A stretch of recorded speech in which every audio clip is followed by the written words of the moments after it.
Right, I'm here in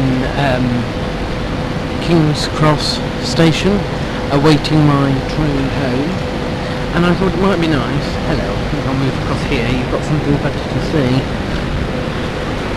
Oops. I'll stop if we get interrupted by that big voice from the sky, because there's no point in talking over him or her. But anyway, here I am, on King's Cross, waiting for my train home, and I thought I'd tell you what I thought was the best and worst parts of the trip, and what was most stressful. Certainly, in terms of stress, revisiting St Paul's was a very stressful occasion, particularly the Verger's lunch this afternoon, which didn't go down too well, and just the first Evensong, and meeting a few people who perhaps I'd had a very long and complicated past with. So that was probably the most stressful thing. I think the worst thing about this trip was twofold. I think, well, threefold. I wouldn't say I was disappointed in Matt's performance. Just in the outcome. It didn't spoil anything, but it just leaves that sort of wish in your mind that things had gone slightly different. I think another thing that was difficult was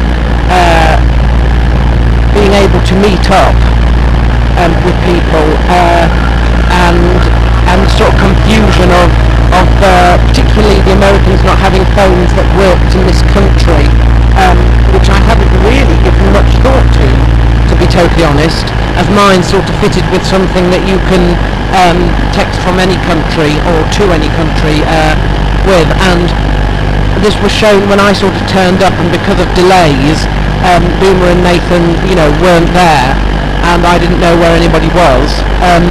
But it also happened later when, of course, me and Boomer were delayed, and we couldn't find Nathan, and we didn't know if he'd gone into the arena or anything like that. So it just lets you know how dependent on modern technology we've become.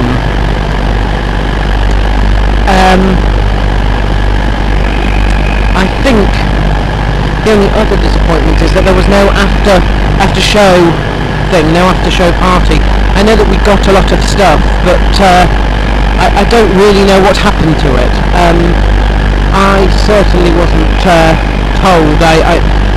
We parted ways, me and Boomer, after the thing, so he said that there was nothing going on, so I went home, and that, I don't know, it would just have been nice if there was something. Certainly the best parts, threefold. First, couldn't have done this trip if I couldn't have stayed with Angela and Sue. 4 nights, free bedding, 2 meals, and all within zone 1 and 2 of London, for free. That is just fantastic. I couldn't have done it without them. I think after that, the surprise of meeting Jacob Hay, I didn't know that he was going to be part of the entourage, and he was just fantastic. And I think that the meal, and when we were walking across, he took the time out to talk to me, and I really appreciated that. I thought it was fantastic. So that was another highlight. But of course, the main highlight was getting the the £200 ticket